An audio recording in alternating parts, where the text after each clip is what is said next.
After years of searching for what my own art style is, I think I have finally decided on something that will stick. And I know for a lot of artists that finding your own art style is a really big deal. I feel like it goes hand in hand with kind of developing your own artistic identity.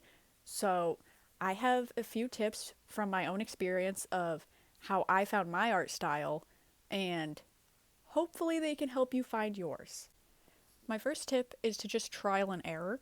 That's what the majority of developing my style was, just trying new things and seeing if I liked it. I've tried more simplistic styles, more realistic ones, brighter colors, lineless work, chibis, and for me, from each one of those things, I would have like one small trait that I really ended up liking and would stick and move on to the next test to keep just taking the things that I liked from each attempt I made.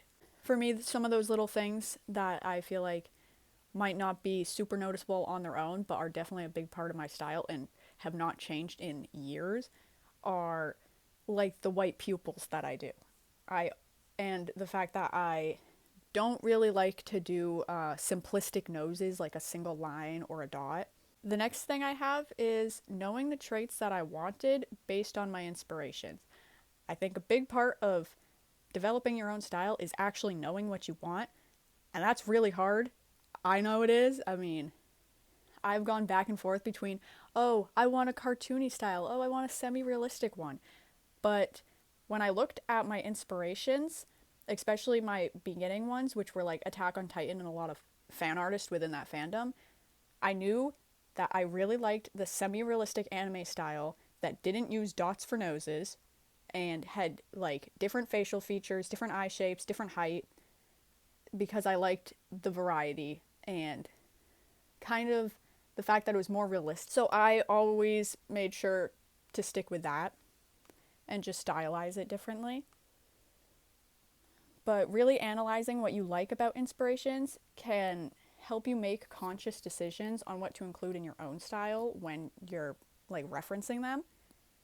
The next thing I have is kind of hand in hand in that, which is taking only a couple parts from each inspo.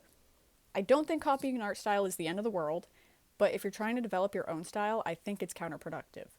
So I'd suggest taking just a couple things you like from the art styles you're inspired by, and you don't have to stick with those once again. You can test it out for a while, see if you like it, and if you don't, just change it. And my next tip is that it's okay to change your mind and experiment. It's perfectly fine to not stick to one style forever. I certainly don't. Small things change about my style still, even if the overall look remains recognizable to my style.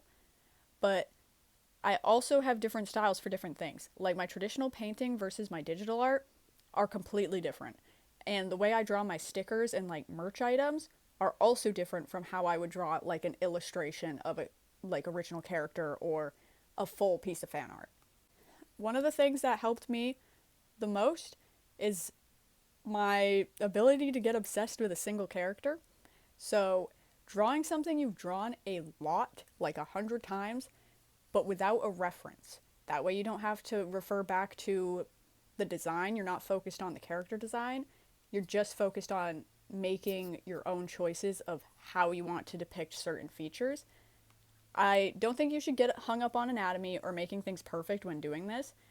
It's okay if you can't make everything accurate to how you want it without a reference. There's a lot of artists who can't, and references are extremely helpful tools.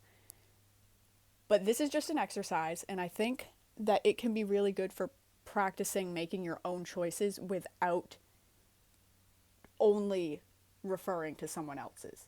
That way you can decide what you like. And my last tip is to practice fundamentals like anatomy if you want to draw humanoid characters. I know this is the tip that no one likes. No one likes to be told to just practice, and I'm going to try to explain it a little better than that. So I think that practicing them can, obviously, if you're not worried about how to draw anatomy, you can focus more on stylizing it. There's a lot of tutorials online for specific things, but for me, I use Pinterest or Line of Action to do very fast figure studies. You don't have to set a timer. I don't set a timer. I just try to draw fast. And I don't believe that you should have to wait till you know the fundamentals in order to make fun art that you enjoy. I think having a good balance of both is probably the most helpful because you need to be doing, like, creating what you want as well in order to stay motivated and interested in art. Um, Another thing that I do in my practices is after doing the anatomy sketches, turn them into one of your favorite characters. Just draw over it and add like their clothes and hair afterwards. This can also help you think about how clothing would move on certain poses and bodies. Once again, during practice, it's exercise. Don't feel like you need to make a perfect product. When you're adding like characteristics afterwards, that's just for fun. And no one ever needs to see your anatomy practices if you don't want them to. Those are all my tips, but I also want to throw in that I have made an ACG goods store and an Etsy shop, and I'm going to put the links in the description. I'll show you some of the designs I have up right now on my ACG goods store. I'm currently working on making some Danganronpa fan art for it, if you are a fan of Danganronpa, but I also have original stuff like cute animals up on there as well. Thank you!